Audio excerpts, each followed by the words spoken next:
Ora, bem-vindos mais uma vez à Mesa com Saber. Hoje temos connosco a Adriana Ferreira. Se calhar muitos de vós não conhecem, apesar de eu achar que ela é mais conhecida do que eu, porque ela chegou aqui e conhecia toda a gente. Olá, Adriana. Bom dia, Fábio, tudo bem? Adriana, já nos conhecemos há algum tempo também. Trabalhaste num supermercado onde a minha mãe trabalhava também. Eu não tinha noção de que estavas envolvido em tanta coisa e eu admiro sempre pessoas que estão metidas em muita coisa porque eu vejo-me aflito para fazer uma de cada vez, quanto mais muita. E então este convite deve-se um bocadinho a isso. Mas antes de começarmos, quero que te apresentes e para quem não te conhece, de onde és, um bocadinho sobre o teu feedback. Ok, então, o meu nome é Adriana Ferreira, tenho 33 anos, vivo em Leiria atualmente, onde estou há 11 anos. Sou natural de Pombal, mais propriamente aqui de uma terra ao lado, Casal Fernão João. Tenho várias profissões, como tu já mencionaste. Sou motorista de táxi há 7 anos. Iniciei, como tu sabes, no setor do comércio ao retalho, com um negócio que era da tua família. Sim. Tive aqui alguns trabalhinhos pelo meio e sou fotógrafa também há 14 anos, se não estou em erro. Então, vamos por fases, é o que eu digo. Isto a gente faz muita coisa, foi isso, eu admiro muito. Começaste então a trabalhar no supermercado, caixa, achaste que aquilo não era para ti, não te vias ali, fotografia era a tua paixão, começaste a focar na fotografia. Estou a dizer...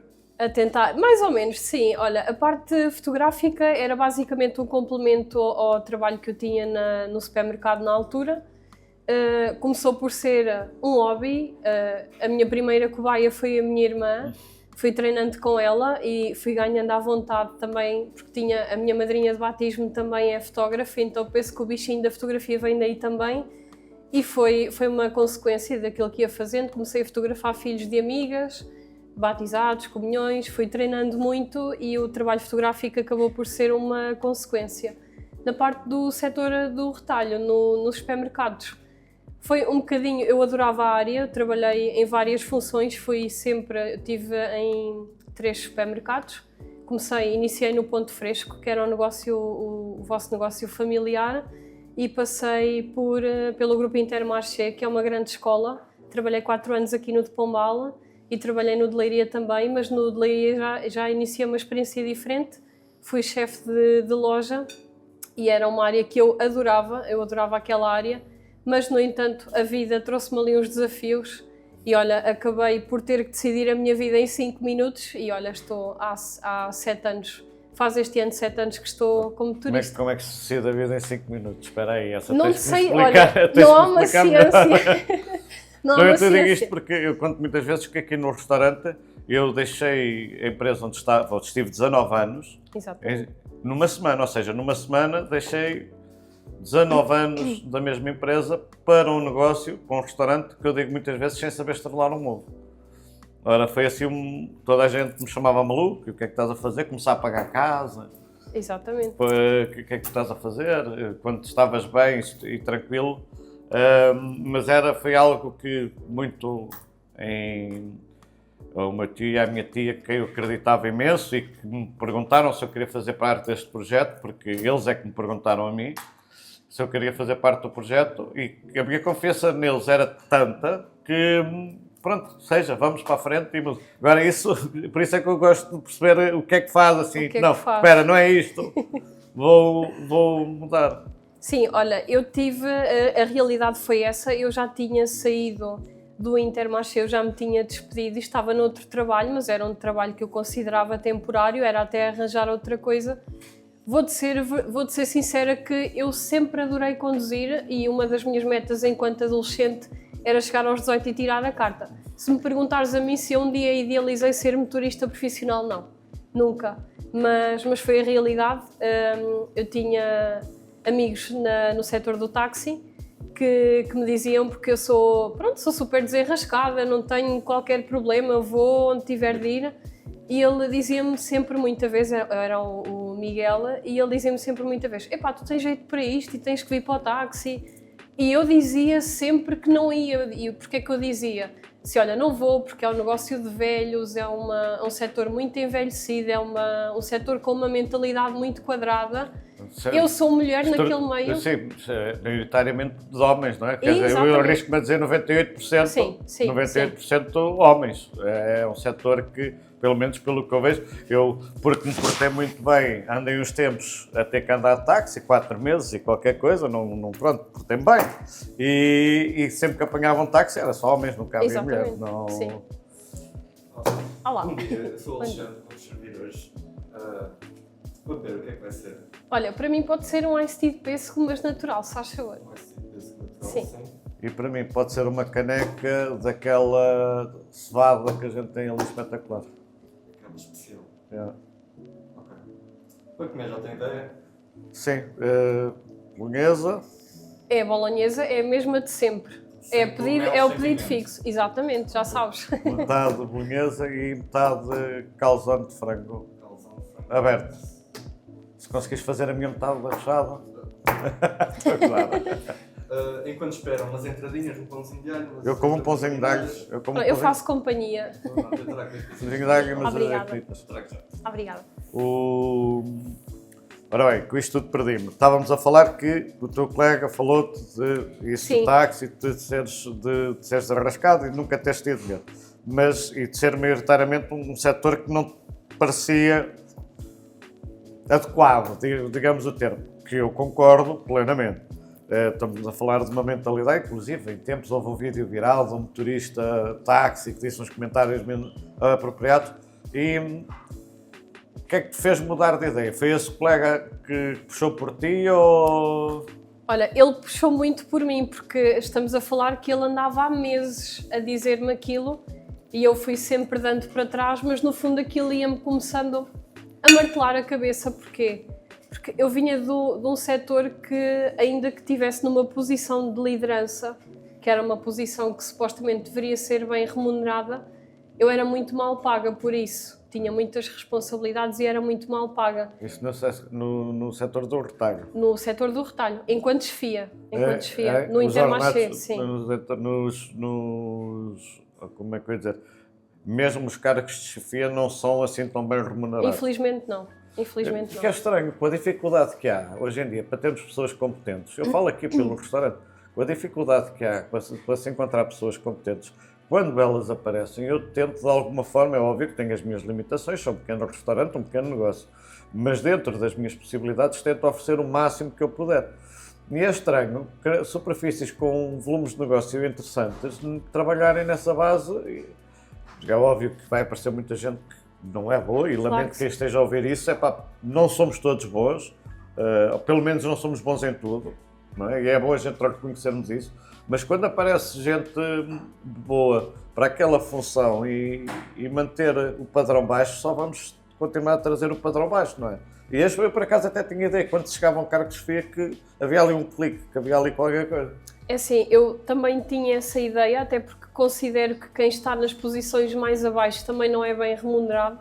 Sabemos que há... Mas isto são etapas, não é? Claro que sim. Temos que começar, mostrar o nosso valor e passar etapa a etapa. E isso eu concordo, faz parte do crescimento pessoal. Agora, se sobes etapas e monetariamente não vês como o teu valor a ser reconhecido, é frustrante. É frustrante. Eu acho que tem muito a ver também daquilo que vou vendo nos dias de hoje e porque lido com pessoas que trabalham noutras insígnias também. Eu acho que é um problema também de alguns grupos.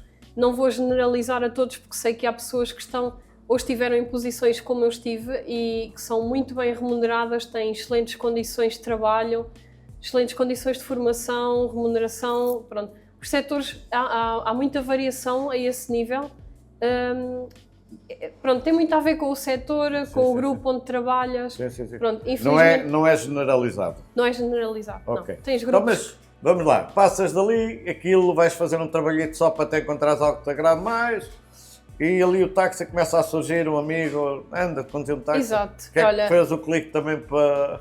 Olha, foi num dia que eu já estava farta de o ouvir e foi isso que lhe disse mesmo. Olha, eu já estou farta de te ouvir, portanto, olha, vamos fazer assim. Vais-me dar o contacto da Antral de Coimbra, eu vou ligar para lá e vou perguntar quando é que são as formações.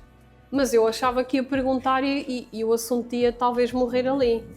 O problema foi quem atendeu do outro lado, que foi o Sr. Manuel, o diretor. Quando me atendeu o telefone, ele disse: olha, excelente, então o curso, as inscrições para o curso fecham hoje e daqui a 5 minutos. Portanto, Adriana, ligue-me daqui a 5 minutos, tem 5 minutos para decidir a sua vida. Eu fiquei literalmente a olhar para o telemóvel e pensei: o que é que eu vou fazer? Só que é assim, eu sempre fui de arriscar, Fábio, sempre. Eu nunca disse que não a um desafio. E eu pensei, eu sou aquele estilo de pessoa que eu prefiro arrepender-me de ir, pode não dar certo, mas eu prefiro arrepender-me de ter ido do que não ir, porque Não, sei mas que isso é aquilo uma boa vai... mentalidade. Mais vale a gente arrepender-se do que sim. fez do que arrepender-se de não ter feito. Ou seja, como é que eu digo isto? Eu, aquela ideia de e se? Não gosto nada de e se? Não. Não, e se eu tentasse? E se eu... e cada vez mais me convenço que essa ideia, porque sem arriscarmos, sem tentarmos, então é que nunca vamos a lado nenhum. Mas gosto, continua assim que estou a gostar. Foi o que eu pensei na altura, eu assim, olha, não quero, obrigada. Não? Não quero, obrigada. Há algumas questões que me faziam pensar, e mesmo quando eu decidi arriscar, e eu voltei a ligar à Antral de Coimbra e disse que me ia inscrever, na semana seguinte já estava a ir buscar a minha pasta com os livros, e claro que fui tendo algumas dúvidas, porque aquelas dúvidas de será que vou estar à altura, porque a nível de condução eu já me sentia bastante confortável, mas a realidade é que eu estava há 4 anos em Leiria e eu não conhecia nada. Era casa de trabalho, trabalho casa. Eu não conhecia urbanizações nem nada do género. E aquilo, durante o curso, eu tive 3 meses mais ou menos a fazer o curso e aquelas dúvidas foram enquanto sempre, até ao dia em que fui a exame. Pronto. É difícil, não tenho noção. É um processo demoroso. Olha, é um processo que demora um pouco. Eu, na realidade, estava à espera que fosse mais rápido, também porque é aquilo que nos é vendido, também a nível de redes sociais, e tu achas sempre que o setor do táxi é um setor que não tem habilitações e que as coisas não são cuidadas. É totalmente o contrário. Tu tens uma formação bem intensa, nós temos vários módulos, nós vamos um bocadinho a fundo a tudo. Imagina, nós temos até legislação do trabalho, temos inglês, temos saúde, socorrismo e essas coisas. Depois, o próprio curso, eu tive 3 meses mais ou menos a fazer a parte teórica, temos aulas, pronto, tinha que ir a Coimbra às aulas também, temos que fazer exame, ou seja, tu vais fazer exame ao IMT tal e qual como se fosses fazer um exame de código, e depois tens que fazer as horas de formação. Pronto, as horas de formação... Daí a revolta dos taxistas em relação aos Ubers, não é? Ah, sim, sem dúvida. Nós somos um setor muito carregado burocraticamente, muito mesmo. As pessoas não têm ideia, porque o mais fácil sempre é fazer aquela comparação a nível de preço. Mas é o que eu digo sempre, é um cliente que entra no meu carro. Não há como fazer comparações, porque a carga burocrática e fiscal que nós temos não tem nada a ver com o setor dos TVDEs. É totalmente diferente. E é estranho, ou seja, eu não sou contra os TVDEs, eu acho que tem que haver oferta e tem que haver opções e gostos para todos. Mas é frustrante quando não começamos do mesmo princípio, não é? Claro que sim. Ou seja, se para uns é exigido tudo e para outros não é exigido nada, não estão todos a começar pelo mesmo princípio, e aí a coisa torna-se um bocado injusta. Começa logo pela desigualdade, não é? As coisas são feitas e iniciadas de formas desiguais, também porque, é assim, os TVDEs não têm, por exemplo, que obter uma licença, como nós temos. Nós temos as licenças camarárias. Pronto, renovar licenças, depois, é assim, cada alteração de preço que nós temos, por exemplo, nas plataformas, há as tarifas dinâmicas e a própria plataforma faz essa gestão. Nós somos comandados com preços que são determinados pelo Estado. Nós estamos mesmo dependentes de uma tabela de preços. O que é que acontece? Só para teres uma ideia, e há muita gente que acredita que não saiba, sempre que há uma atualização de preço no setor do táxi, cada motorista, ou seja, cada sócio, tem à cabeça quase 300 € para gastar. Só se a legislação sair. Só para a atualização? Só para a atualização, porque depois temos que passar por 2 oficinas para fazer a aferição do taxímetro, a outra oficina vai fazer a verificação. Pronto, é tudo feito de uma forma muito rigorosa e as pessoas não têm noção. dessas coisas, o que é que faz? Com que o setor não consiga ter um preço Tão competitivo como tem os TVDs. Exatamente, sim. Mas também acho que, devido a toda a gente fazer TVDE, também já há alguma insegurança e algum receio de trabalhar com TVDEs. Posso estar enganado, mas tenho essa percepção que, por exemplo, no teu caso, tenho certeza que uma pessoa, digamos, uma mulher que não esteja tão confortável à noite a apanhar no TVDE, tu serias a pessoa para quem ela ligaria fácil. Sim, facilmente. E isso acontece. Nós temos, por exemplo, temos amigos que têm filhos, que já saem filhos assim um bocadinho já maiores, que saem à noite e eles não andam de TVDs à noite, por exemplo, nem durante o dia. Nós temos pais que não deixam os filhos andar em TVDs. Temos clientes também que passam por experiências menos positivas e acabam por voltar sempre ao táxi. Pronto, com isto também não te quero dizer, nem posso iludir as pessoas, que o setor do táxi não tem também algumas questões menos positivas. O táxi também tem. Mas somos um setor mais tradicional e eu acho que... E mais controlado. Sim, eu acho sim. Que tem a ver um bocadinho com isso. Não é qualquer um que vai para taxista, e não quer dizer há bons e maus em todo lado, não é? Claro No que sim. TVDE também há gente muito boa a trabalhar. Sim, há motoristas excelentes também.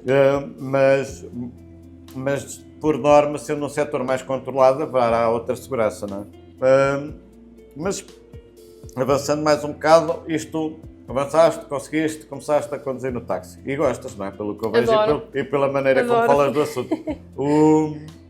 Há assim alguma coisita, que história engraçada que possas partilhar, ou menos boa? Porque eu tenho... Qual é a ideia que eu também? Eu não quero parecer, mas sendo mulher, num setor maioritariamente de homens, e que não sabes quem entra no carro, não há algum receio, não houve já algumas abordagens que te possam ter deixado mais constrangida? Porque eu gosto muito de perceber essa perspectiva, porque há muita gente que não tem noção que hoje em dia ainda existe muito isso, não é? Ainda vivemos numa sociedade com uma mentalidade bastante retrógrada nesse aspecto. E gosto de salientar sempre esses pontos para as pessoas terem noção. Espera, isso já não é correto, já não se deve fazer isso. Nós apanhamos muito, eu posso dizer que no início, eu sou a mais nova da praça, na altura quando eu entrei, havia só uma colega que era mais nova do que eu, mas a diferença era muito pouca.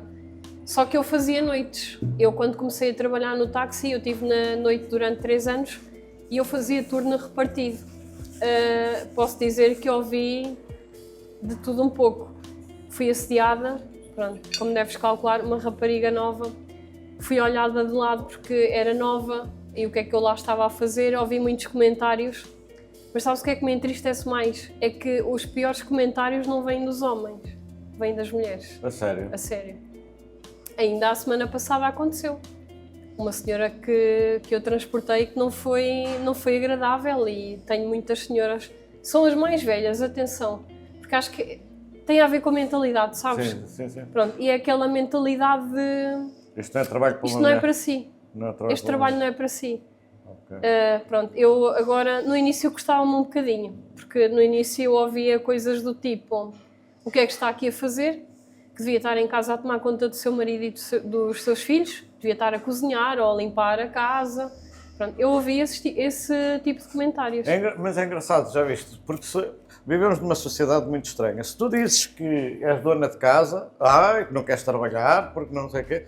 Se tu dizes que trabalhas nisto, é porque vivemos numa sociedade que é tão crítica. Claro, e erradamente. Eu admiro-te muito. Noite, táxi, eu próprio não me sentia confortável a fazer esse género de trabalho, ok? Vivemos numa sociedade cada vez mais perigosa e admiro a coragem. Sendo mulher mais ainda, porque é como tu dizes, a parte de ser assediada, acredito que seja uma constante. E depois as pessoas, em vez de dizerem assim, parabéns pela força, olha, eu não era capaz porque acho que não era para mim. Mas sim senhor, não, é deitar abaixo, porque não conseguem, ou porque não são capazes, a coisa é deitar abaixo. Cuidado, porque eu partilhei com uma pessoa que me dizia, quando eu abri o restaurante, que vais abrir um restaurante, daqui a 6 meses estás aqui de volta outra vez, ou seja, que não ia dar certo e queria voltar. Felizmente já vamos a caminho do 7. Mas o que eu lhe disse na altura foi, e se estiver, não é? E se estiver, qual é o mal de errar, de não conseguir? Eu vou tentar, mas se não conseguir, olha, paciência. Mas porquê que tem que deitar as pessoas qual é a necessidade? Em vez de muito nas redes sociais. Então, nas redes sociais Esquece. é um bota abaixo que até lê. Mas porquê essa necessidade? Quando deveriam elogiar as pessoas pelas conquistas, por tudo o que conseguiram, não é? Mas, continuando, que eu estou a gostar imenso de seguir este percurso. Então, explica-me. Tu, caixa de supermercado, sobes de posto, ficas como chefe, decides que aquilo não é para ti, passas por uma experiência ou outra, segues para táxi, começas a conduzir táxi e vês que tens realmente um gosto enorme por isso, ok? Ainda fazes isso hoje? Não estou a ver. Sim. Okay. De onde é que, ou como é que tu integras a fotografia, continuas a trabalhar? Continuo a trabalhar Que na não é só fotografia. fotografia, brindes também, não é? Artigos personalizados também, fotográficos. Ou seja, se eu quiser criar um conceito, uns brindes para oferecer aos clientes, posso falar contigo que tu tens esse... Podes e agradeço. Ok. Então, e depois como é que concilias táxi e isso? E ainda por cima, temos aqui um livro que foi uma das coisas que fez, que é o meu diário de luto, e que ainda consegues ter ideias para isto, que é mais do que só um diário. Isto traz muito mais história que um diário. Ora, lá está, eu admiro pessoas que fazem muitas coisas ao mesmo tempo. Eu acho que só as mulheres conseguem fazer, que nós homens somos mais limitados nesse aspecto. Mas isto vem de uma perca, não é? Uma perca grande, uma perca emocional muito grande. Mas num dia-a-dia do táxi, das fotografias, dos brindes, como é que consegues depois ter cabeça e como é que surge isto para isto que aqui temos, que vamos falar também mais, mas eu quero perceber como é que consegues, ou seja, temos a dor da perca, temos a parte emocional que estamos em baixo, temos o trabalho, as responsabilidades e compromissos com quem temos e com as coisas que combinamos, como é que conseguimos chegar aqui e é esse... Como?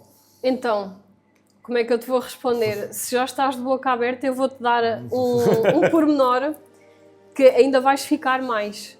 Este livro foi feito e foi produzido e escrito na semana que enterrei a minha avó e, por coincidência, foi a semana em que eu me despedi. Portanto, eu tive muitas mais questões para conseguir resolver, mas esse livro está aí por ter sido também uma grande ajuda para esse processo. Como é que eu faço a minha gestão de tempo? É esticar até não dar mais. Basicamente, é tentar...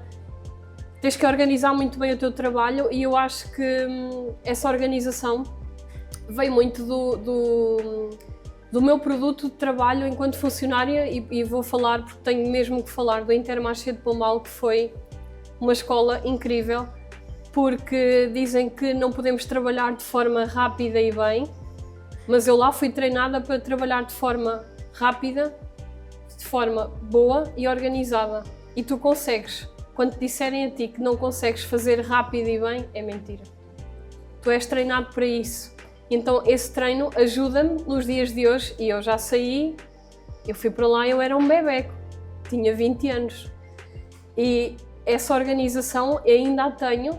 O que é que eu vou fazendo? Vou limando, vou limando as arestas e fazendo com que consiga render o tempo. Vou tentando fazer várias coisas. Eu já dou uma desculpa. Eu já não és capaz de fazer duas coisas ao mesmo tempo. Não, eu tenho, como é que é o distúrbio de atenção, ou como é que... Sim, o déficit de atenção. Déficit de atenção, eu não sou capaz... eu tenho mas não deve ser mentira, nunca fui fazer exames, mas eu lembro-me quando era miúdo para estudar, uma mosca distraía-me, para tu teres uma noção. E pode ter a ver aí a minha dificuldade de não conseguir fazer... Pode ter a ver, sim. Pode ter a ver. Mas, então, isto, ainda estavas no supermercado quando sai isto? Não, eu mudei de empresa o ano passado, sabes que dentro do táxi nós temos várias empresas. Okay. E eu estava a trabalhar numa empresa, não estava satisfeita e eu acabei por... sair nessa tinha empresa. Decidido sair porque no entretanto tinha conseguido arranjar uma oportunidade que estava enquadrada àquilo que eu pretendia, porque estava num sítio, numa empresa onde não estava valorizada. Sabes que o táxi também tem isto. Não podes só ir pelo conduzir, tu tens que te sentir valorizado na empresa onde estás. Tens que sentir que podes crescer, porque se tu tu, enquanto motorista, tu és um potencial de crescimento para a empresa também. Claro. Mas se não houver valorização por parte da entidade patronal, tu não consegues dar mais. Tu chegas a uma altura... Em que vês, não, eu aqui não sou feliz. Exatamente, cortam-te as asas e eu sou como as borboletas, é o que eu costumo dizer. Quando me cortam as asas, eu vou. Certo. Não, Faz sentido. eu não fico a perder tempo. E então eu tinha tudo mais ou menos estruturado para sair, já tinha a carta colocada com a data e tudo, só que a minha avó faleceu teve um AVC daqueles bem agressivos, ficou uma semana na cama e ela acabou por falecer 5 dias depois. E eu tinha planeado despedir-me na semana a seguir e eu tive que seguir com a minha decisão para a frente, porque se não seguisse ia depois já impactar a outra empresa. Já tínhamos datas mais ou menos delineadas. E então foi assim, foram vários baldes de água fria ao mesmo tempo. E esse livro está cá porque o trabalho do táxi ajudou-me muito também, sabes? Eu lido com médicos, com terapeutas, com psicólogos, com agências funerárias, com pessoas. Eu lido com pessoas todos os dias. Eu gosto muito de conversar e gosto de saber o que é que as pessoas pensam, as experiências dos outros também. E a área do luto é uma área que tem um tabu muito grande, há uma dificuldade enorme em falar. E eu própria senti essa dificuldade, porquê? Porque quando tu recebes a notícia, que fui eu que recebi a notícia da morte da minha avó, do receberes a notícia até ao funeral acontecem 500 coisas. E tu não tens tempo, é tudo muito rápido, tu não tens tempo para não sabes se estava digerir. sol, se estava frio, se estava... Não sabes nada. Não, tu recebes o telefonema do hospital e a tua vida a partir dali entra num piloto automático. Porque há uma cena... É preciso tratar disto, tratar daquilo e tal e... Exatamente. O que é que acontece? Tu estás a tratar, a amparar os teus, porque era a minha avó, tem filhas, não é? E tu tens que amparar, tu tens que dar a notícia e a partir dali a tua cabeça não para. E tu chegas à altura do funeral... Que também é uma forma de nos protegermos, não é? Quer dizer, acabamos por nos focar, olha, tenho que estar bem para aquele, tenho que conseguir ser forte para aquela pessoa, tenho que ajudar a preparar aquela parte e acabas por te resguardar um bocadinho, quer dizer, ou seja, mantens a mente ocupada para não ser tão impactante e para conseguires lidar, eu falo por mim, para conseguires lidar de uma forma que consigas passar o dia, não é? Porque nessa altura só queres que o dia passe, parece. É verdade, sim. Já tinha acontecido o mesmo com o meu avô, por exemplo, mas com a minha avó foi mais intenso porque a ligação que tinha com a minha avó era totalmente diferente. Tem mais proximidade, não é? Exatamente, havia uma ligação maior, mas tu estás o tempo todo a pensar assim, ok, eu quero estar sozinha, eu quero pensar, mas os próximos dias eu só vou estar com pessoas. E não é mal das pessoas, as pessoas não fazem por mal, mas às vezes uma pessoa acaba por se sentir sugada, tu não consegues respirar, às vezes nem 5 minutos. Eu digo, e é verdade, o dia do velório e do funeral para mim, eu acho que é de uma violência, porque nós somos absorvidos e sugados pelas pessoas de uma forma, eu sei que as pessoas não fazem por mal, porque faz parte, é o ritual tradicional, mas não há tempo para nada e tu só pensas assim, foi o que eu pensei, ok, recebi agora a notícia, agora vou ter que ligar e vou ter que falar com a minha mãe, como é que eu vou conseguir falar com ela, como é que eu vou conseguir dizer à minha irmã, porque sabia que elas estavam sozinhas em casa e iam ficar as duas num caco, e eu assim, não me apetece ligar para ninguém, e agora, só daqui a não sei quantos dias é que eu volto a desligar o cérebro para poder pensar nisto. E foi o que aconteceu, e esse livro está cá por isso. Revejo-me, já agora com licença, revejo-me... Oi? Obrigada. Revejo-me totalmente naquilo que dizes, porque o nosso cérebro começa muito por aí, e aquela pessoa, e onde é que posso ajudar, e o que é que posso fazer. E eu penso que é um mecanismo de defesa também, porque se tu não mantiveres a mente ocupada, acabas por ir-te abaixo mais facilmente e é uma forma de conseguir segurar.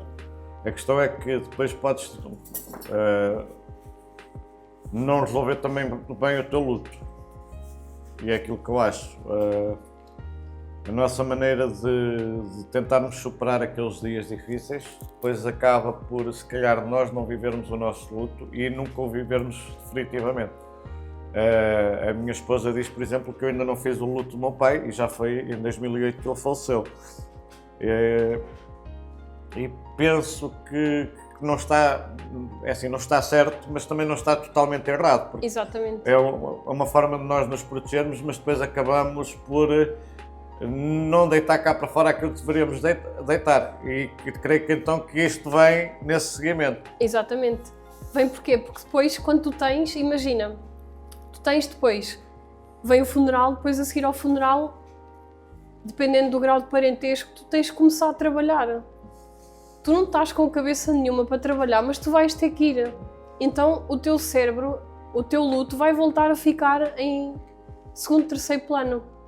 E então a minha dificuldade foi, ok, eu preciso, felizmente o meu luto foi e continua a ser de uma forma, foi feita e é feito de uma forma mais leve, pelo que passei pela minha avó, porque eu acho que o luto não é só sobre aquilo que acontece no fim da linha, é aquilo que acontece antes das pessoas partirem. E isso... É azeite picante, gostas? Não posso. Vamos a trabalhar aqui um azeite picante, vamos ver se este está no ponto. Sim, sem sombra de dúvida. Sim. Mas o luto, isto tem muito que se lhe diga, o luto, até porque nem todos vivemos as coisas com a mesma intensidade e da mesma forma. Mas agora dizias que é um assunto um bocado tabu e eu acho que é um bocado isso. Eu, como homem, também fui ensinado que homens não choram, não é? E então acabas por retrair. Eu acho que se calhar como mulher lá está, se calhar estou a ser machista um bocadinho, mas se calhar acabas por ter mais facilidade de expressar cá para fora os sentimentos do que muitos homens, se calhar por essa mesma mentalidade, não é? Quero dizer, não vou dar parte fraca, não vou demonstrar fraqueza, estou aqui para os meus, eu sou um pilar e se calhar só te apetecia desaparecer dali, explodir e a particularidade que eu vejo aqui é que eu inicialmente pensei, é um livro, não é mesmo um diário. É um diário de escrita mesmo. É um diário de escrita, que está super engraçado e o conceito, em que dás aqui uma introdução ao porquê de ter escrito, ou ter criado este diário, não é? Vem com as dedicações também.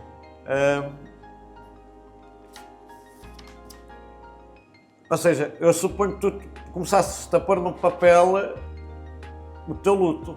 Estou errado, ou seja, começaste a escrever tudo o que sentias. Ele foi todo desenvolvido de acordo com aquilo que eu estava a sentir e aquilo que eu precisava deitar para fora e aquilo que eu queria conservar. Eu comecei a pensar, ok, inicialmente eu pensei num diário e fui à procura de opções no mercado. Ok, vamos à procura de opções, o que é que há sobre o luto? Eu não encontrei nada. Zero. E eu assim, então mas como é que a morte é um processo natural da vida e é um processo tão natural, mas que não é falado, e como não é falado, não existe nada. Tu não tens nada, não há ferramentas que te ajudem nestes processos. Exatamente. E então foi assim que ele começou, porque inicialmente ele era para ser só para mim. Eu comecei a desenhá-lo e a fazê-lo para mim só. Tens aqui uma introdução que acho que é um bocado isso, e do que é o livro. Assim, então hoje dou um pequeno passo, ou seja, falar sobre o que sinto, cuidar de mim com carinho, porque não nos podemos esquecer de nós, não pode ser só o luto, fazer algo que me dê paz, tranquilidade, para não estarmos sempre só com esse sofrimento, e recordar com ternura, sonhar de novo e sem culpas de querer seguir com a vida para a frente. É assim que eu interpreto isto. Isto é giro, é muito giro. Esse é outro problema que as pessoas têm, que não é só o acharem que têm que ser fortes o tempo todo, nomeadamente vocês enquanto homens, que estão mais prejudicados nesse sentido, porque estamos todos agarrados. Tu vês de uma família que também foi educada de forma tradicional em que os homens são educados assim.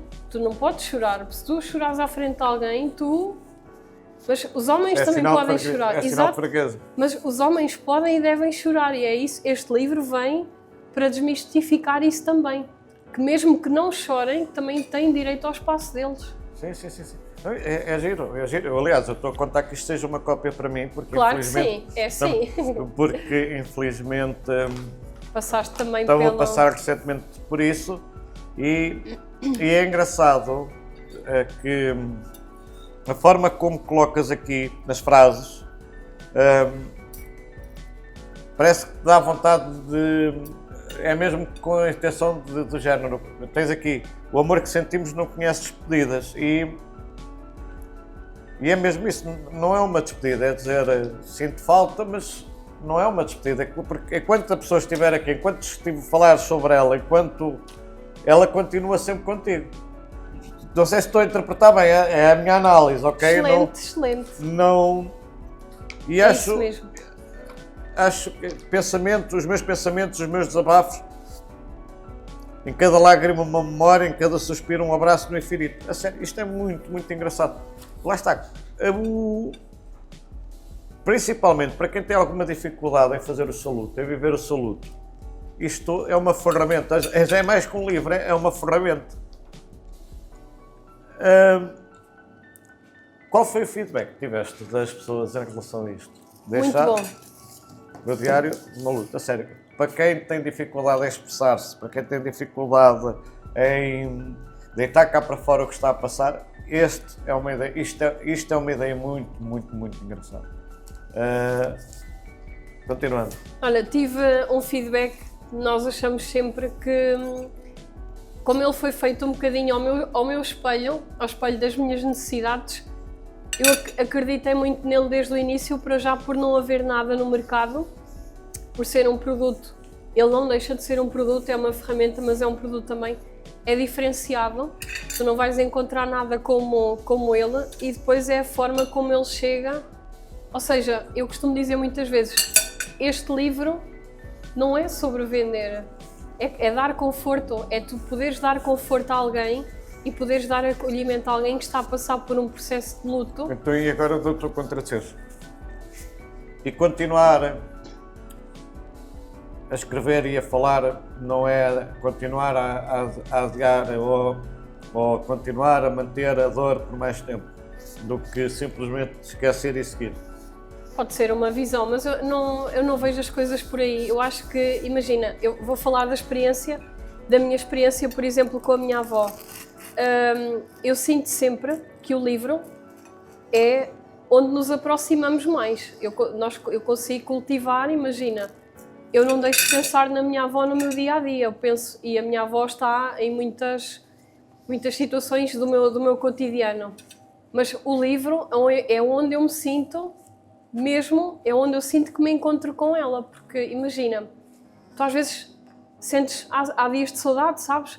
Tu precisas de falar com alguém e tu até podes falar, mas se a pessoa não for bem resolvida e se não tiver mentalidade aberta o suficiente para o fazer, se forem pessoas mais fechadas, tu não vais falar, porque vais pensar assim, ok, agora até me apetece falar e gostava de conversar com o meu pai, com o meu avô, com a minha avó, mas tu sentes aquele, não diria vergonha, mas sentes aquele medo, tipo, olha, vão pensar que eu sou maluco ou qualquer coisa.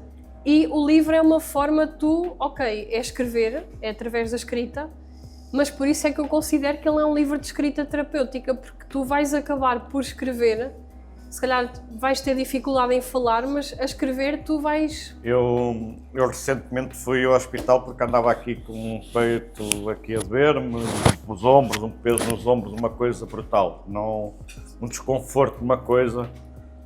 E tenho um histórico familiar, problemas cardíacos, eu não sou propriamente a pessoa que tem um estilo de vida mais saudável, confesso. E então, distensões um bocadinho baixo, um bocadinho alto e tal. Fui lá, felizmente, aparentemente nada de grave. Estamos a falar, se calhar, então, de ansiedade, de stress. A verdade é que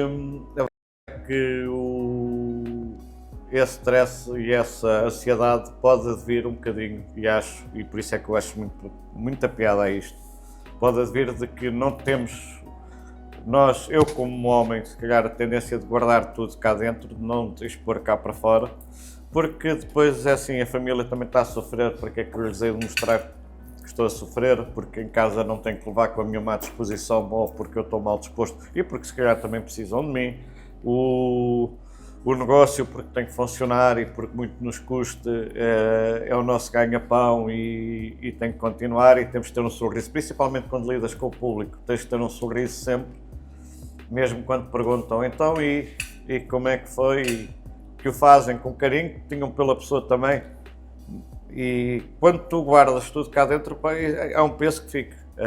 Eu quando fiz a pergunta, não achas que é dar continuidade ao sofrimento? Era porque às vezes não falar também dás continuidade a ele. Claro que sim. Mas continuo a dizer que gostei da ideia no sentido de deitares cá para fora, de poderes expressar com alguém que não te vai julgar, com alguém que não te vai criticar, com alguém que não quer saber disso, e é algo que tu mais tarde podes reler e lembrar e ver como é que te sentias, e se calhar vai-te dar alguma paz de espírito. E vejo este livro como isso, este diário. Agora, não será, como é que eu ia dizer, não será difícil também, e volto a dizer, não será difícil também pôr em palavras às vezes o que sentimos, não é? Porque eu se quisesse deitar cá para fora, pôr em palavras aquilo que sinto, sou capaz, porque há coisas que não se conseguem explicar. É daí que vem a outra dinâmica do livro, que é, tu não tens só que escrever. Podes guardar memórias físicas.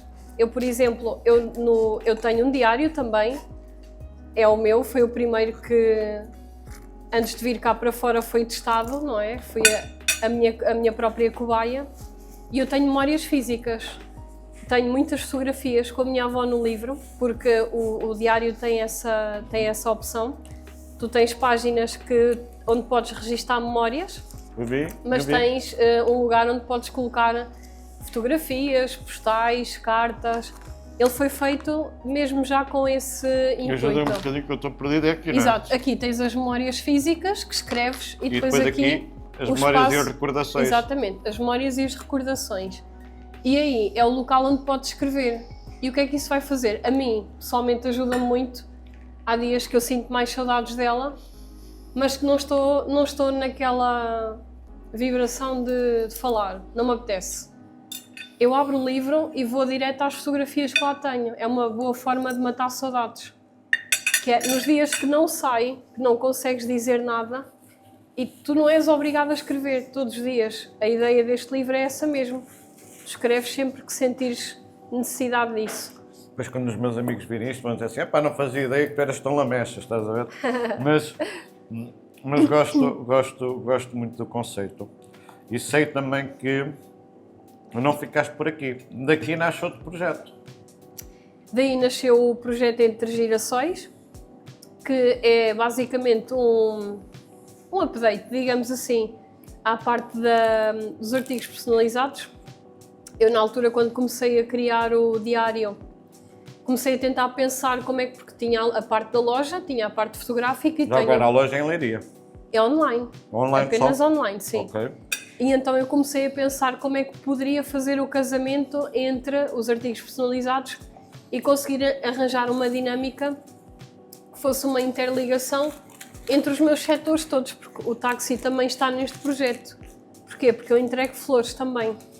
Então, Espera, essa tens-me explicar. Porque que flores, girassóis, calculo, não é? também, sim. E porquê?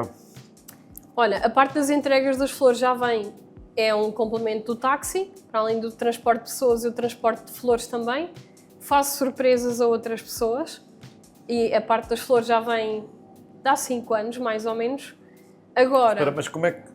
Tenho que perceber isto. baralhete Eu tenho que agora, perceber isto. baralhete. Tenho que perceber isto. Ou seja, tu no táxi também fazes, alguém que pede, olha, vai buscar aquele ramo e entrega aquele Sim, sítio. sim. Ok? Tudo muito... Certo, faz sentido. Mas tu, como taxista, teres umas florzinhas e entregares ao teu cliente. Eu nunca recebi flores, atenção. Porquê? Ou seja, quando tu foste trabalhar para esta empresa, já era algo que se fazia? Não, Foi algo que ajudaste a implementar? também não. Eu vou-te explicar, há 5 anos atrás, eu tenho uma colega minha que a ex-sogra dela é florista, que ela na altura entrou de licença de maternidade e ela iria precisar de alguém para a substituir, enquanto ela estivesse ausente. E ela perguntou-me o que é que eu achava de fazer entregas de flores. Eu adoro essas coisas, eu sempre gostei de fazer surpresas aos outros, para mim aquilo foi uma cereja no topo do bolo. Depois, porque ajuda a sair ali daquela parte do transporte, sabes? O estar na praça ou receber chamadas. Pronto. E a parte fixe no meio disto tudo é tu poderes surpreender os outros. Basicamente, tu estás a surpreender desconhecidos. Não conheces lado nenhum, tens a missão de lhes entregar as flores. E a parte mais enriquecedora disso tudo é tu veres a reação da pessoa. E digo-te, é brutal, é uma sensação brutal. Ok, mas então eu percebi mal. O que eu tinha ideia era que tu tinhas uma florzinha no banco do táxi, entrava um cliente e tu entregavas uma flor. Ok, ok. Não, porque isso... Podia acontecer, E podia. olha que era giro. Lá te disse. Era uma ideia fixe. Eu nunca recebi uma flor. Vês? A não ser a minha filhota que apanha as florzitas e toma, dá. papá. Mas assim, tipo uma flor. Nunca Mas recebi. olha, eu entrego muitas flores a homens. Não, é verdade. Não é que eu queira receber flores. Se me quiserem oferecer um smartwatch, um telemóvel... Fica a dica, não é? Fica a pronto, dica. até porque eu estou quase a fazer antes. Pronto, mais uma. Não é preciso flores. Mas é engraçado. Nunca recebi flores. Agora que penso nisso. Ok. Então, faz esse serviço de entregas, então, das flores, de aniversários, namoros, seja época festiva for, em que vem complementar também este livro, as fotografias, os brindes e tempo para ti. É pouco ou nenhum, quase. É muito pouco, sim. Tive que também fazer um reajuste na minha vida pessoal porque andar em alta rotação a tempo inteiro corre mal. Depois a saúde, costuma-se dizer, o corpo é que paga e quem o disse não está errado todo. Tive que fazer alguns reajustes também a nível pessoal porque o descanso, férias, folgas eram nenhumas, porque estava num trabalho, passava para outro e tive que me começar a reorganizar também a esse nível. Não estou ainda no auge da perfeição, mas já consigo descansar, até porque isso é importante também para conseguir ser produtivo. Porque há outros projetos, para além do Diário de Luto, tenho outro projeto em andamento também. Que Ainda está em segredo? Ainda está em segredo. Ok. Não posso dar spoiler, mas foi fruto também de um trabalho de pesquisa que fiz com a saída do Diário de Luto cá para fora e que é uma das necessidades, que é um dos intuitos do projeto Entre Girassóis, é trabalhar em áreas sensíveis. Nós vamos trabalhar, a nossa missão é trabalhar naquilo que as pessoas não falam. E aqui está uma delas, o luto. As pessoas não falam. Nós conversámos depois há bocado também e eu sei que não é um projeto que eu pensava que até estavas ligado e que não era teu, que era um café do luto e que não é um projeto teu. Que eu também achei giro, ou seja, várias pessoas encontram-se num sítio para beber um cafezinho e falar, e foste uma convidada, ou seja, eu soube disso por ti, porque vi que estiveste presente. Na altura fiquei com a sensação que até poderias ter sido uma das impulsionadoras disso, mas já vi que não. Mas já começa a aparecer qualquer coisa, não é? Já se começa a ver, o Dead Café é uma tradição do estrangeiro, ou seja, não é uma tradição nossa, mas que já se começa a ver cá em Portugal também. Vão havendo muito poucos, por isso, olha, dou-te uma sugestão que seria uma cena fixe para fazeres aqui na pizzaria, porque eu acho que ia trazer, para já porque Pombal ainda não teve qualquer tipo de evento a esse nível, e porque o Dead Café também se transforma em Dead Dinner. Tu podes fazer em versão jantar também. Ok. Que penso, há pouco tempo houve na Figueira, em versão jantar.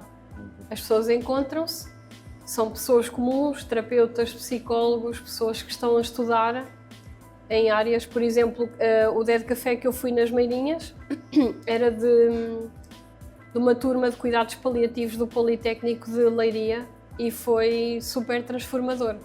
Fizemos várias dinâmicas, tens tempo para refletir e pensar, podes partilhar a tua experiência, também partilhei um pouco da minha. Tinha passado pela perda da minha avó muito recentemente, mas já tinha o diário, na altura levei o meu diário de luto comigo e foi muito bem recebido por eles também.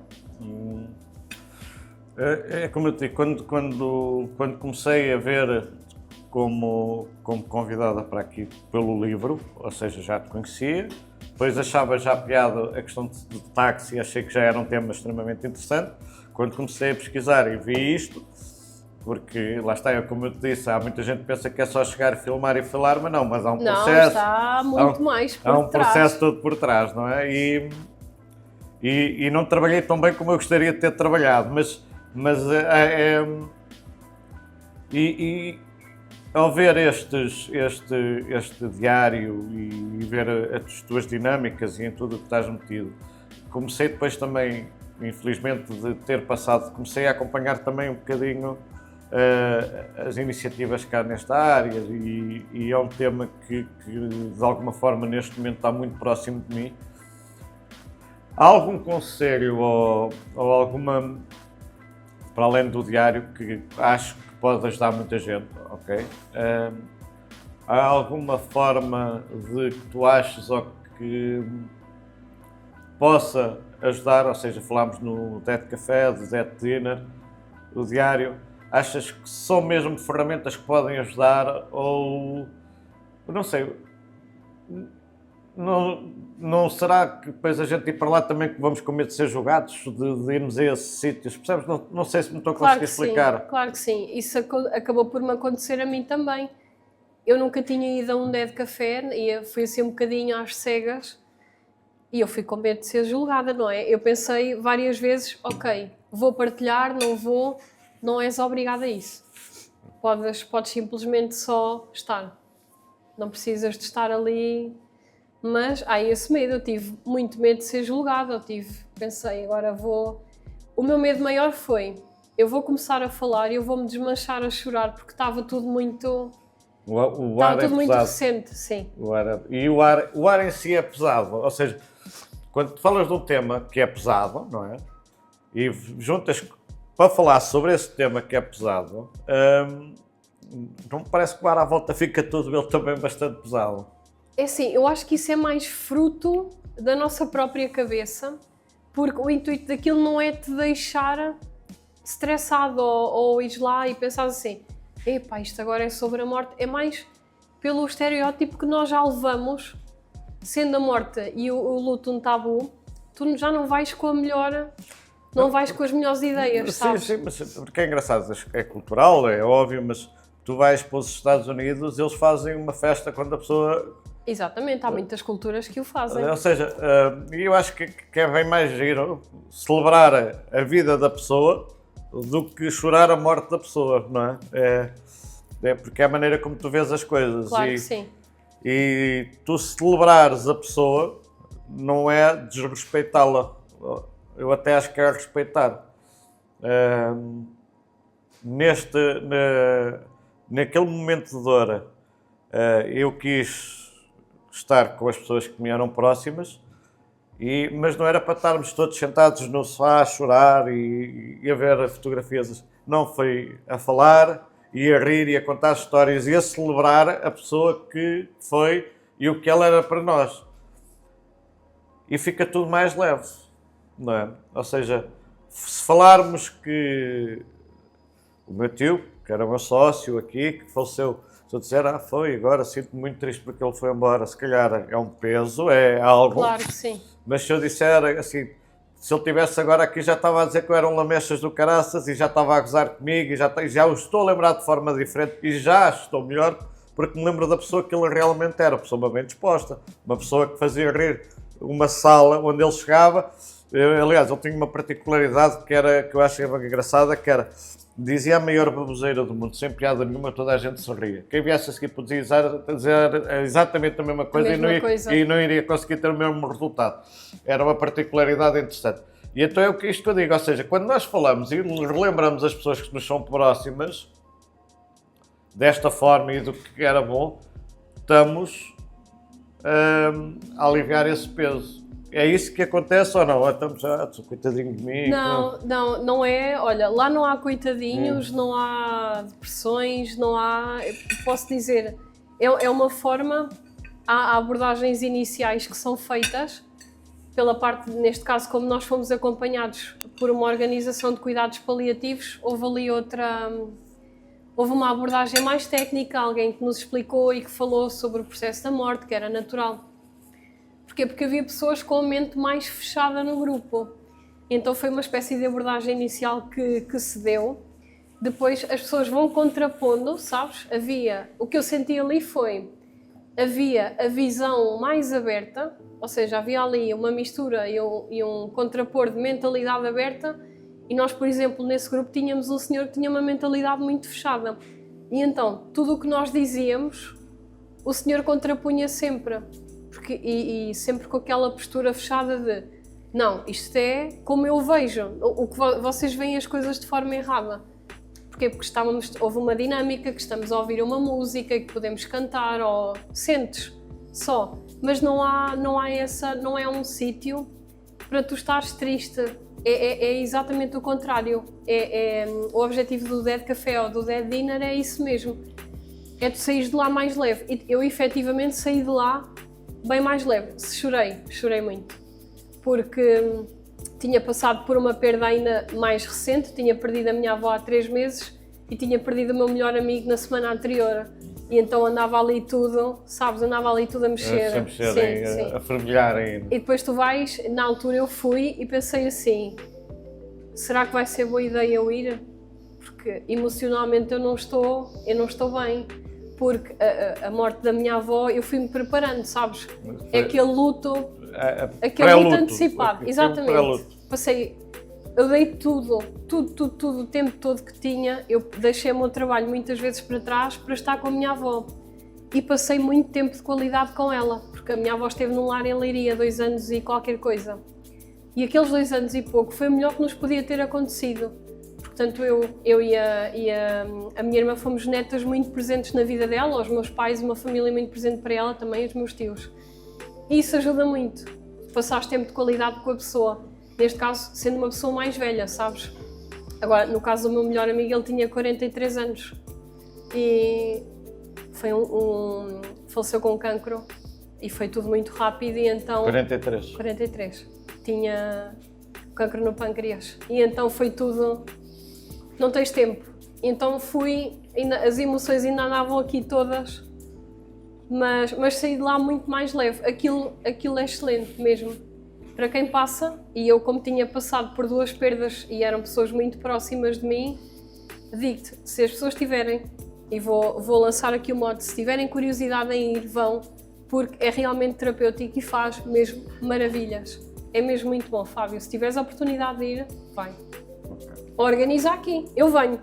Eu marco-me já como convidada.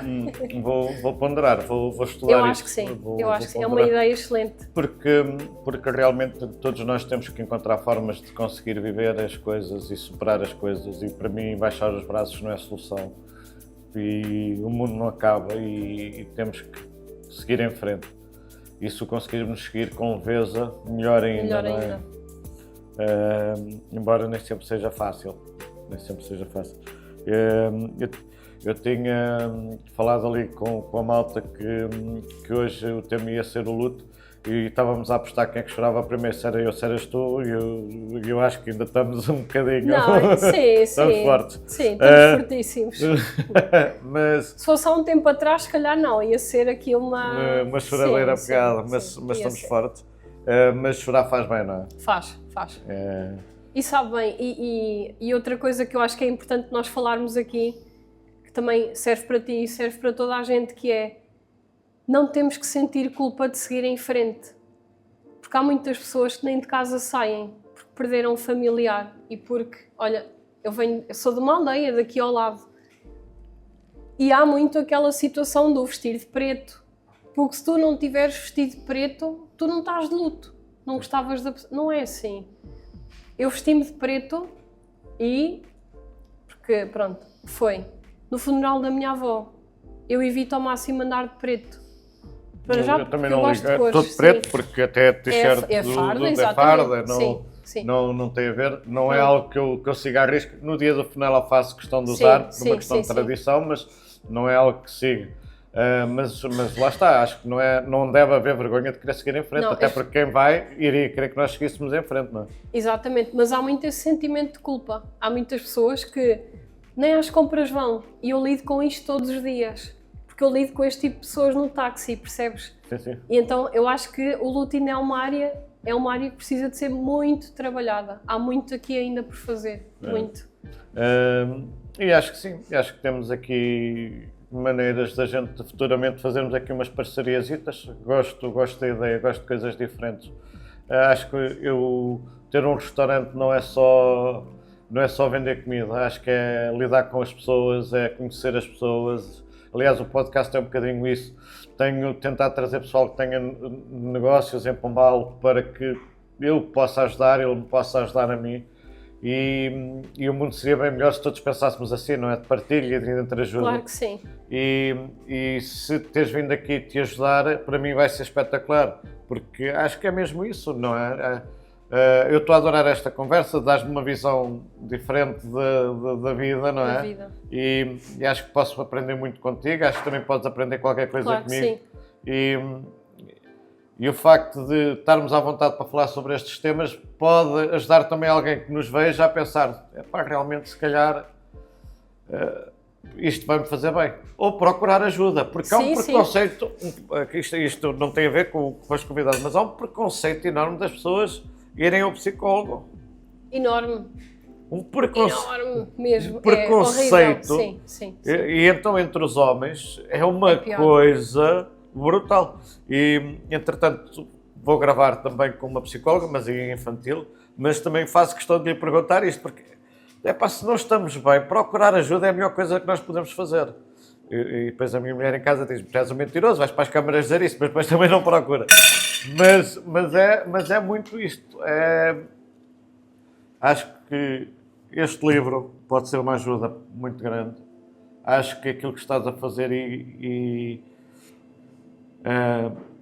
não vamos ser cínicos, tudo é negócio, atenção. Claro que sim, claro que sim.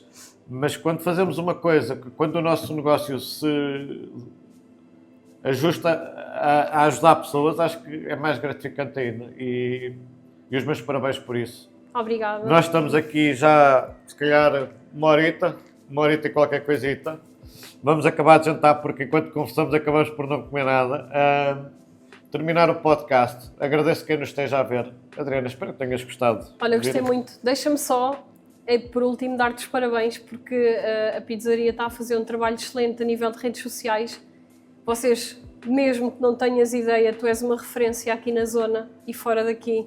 Estás a fazer um trabalho excelente, por isso continua e espero cá voltar. Olha, obrigada pelo convite mais uma vez. Obrigado eu, a sério, Obrigada. de coração. E é como eu te digo, se isto te ajudar a ti, já valeu a pena. Nós, felizmente, na pizzaria neste momento, penso que já somos referência, como disseste, claro a nível de pizza. Estou simplesmente a falar de pizza. Penso que já somos referência, felizmente.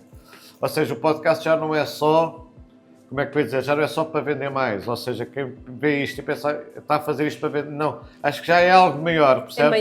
É maior do que isso. Acho que já é maior que isso. E tem que ser, porque senão também já deixa de ter piada, percebes? Mas quem tiver uma visão maior do que comercial vai entender que aquilo que estás a fazer não é só vender. E não é, acima de tudo, sobre vender. É muito mais do que isso. Sim, é por aí. É por aí. Mais uma vez, Adriana, obrigado. Obrigada, eu. Malta, espero que tenham gostado. Já sabem, o meu diário de luto, da Adriana Ferreira. Pesquisem, se não conseguirem encontrar, liguem para a pizzaria, que eu dou contactos, ok? E acho que foi um podcast excelente. Espero que tenham gostado tanto como eu. Metam likes, isso ajuda no sentido de nós percebermos se estão a gostar do conteúdo, se vale a pena continuar neste parâmetro, porque se não puserem lá nada a gente não sabe. Exatamente, não temos como saber. Não temos como saber. E se for no YouTube, se eu tiver muitas visualizações, começa a ganhar dinheiro também é importante. Não estou a brincar.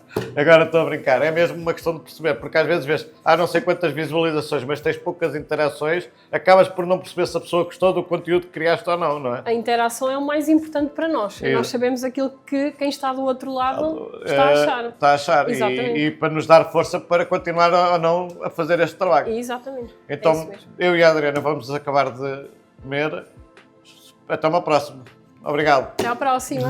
Obrigada.